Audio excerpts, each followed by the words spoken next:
চলো বন্ধুরা, আজকে একটু সকাল সকাল বাজারে চলে গেছি। কি বাজার করলাম সেটাই চলো শেয়ার করি।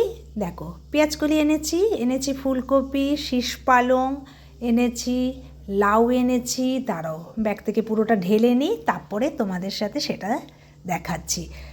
এবারে ব্যাগটা ঢালবো, তারপরে দেখিয়ে দেবো তোমাদেরকে। এই দেখো, ব্রকলি এনেছি। ব্রকলি খেতে ভীষণ ভালো লাগে আমার মেয়ের দুজনারই, তা ব্রকলিও এনেছি দোকান থেকে, মানে আমাদের দোকান থেকে। আলু, পেঁয়াজ, আদা, রসুন নিয়ে চলে এসেছি। আর মটরশুঁটি, কাঁচা লঙ্কা এটাও এনেছি, জানো তো। আর দেখো, আগের দিনের কিছু বাজার ছিল, মানে কীরকম হয়ে যাচ্ছে। লেবুটা তো একদম প্রায় শুকিয়ে যাচ্ছে বললেই চলে, একা মানুষ তো। আর এই দেখো, বেগুন আছে বলে আনিনি, উচ্ছেও ঘরে ছিল আগের দিনের। এই সব আজকের বাজার কিন্তু। আর এই দেখো মাছ বাজার, মাছও করেছি, বোয়াল মাছ এনেছি। তাহলে আজকে এই বাজারঘাট করেছি। এবার দেখা যাক রান্নাবান্না কী করি। বেলা কিন্তু অনেক হয়ে গেছে।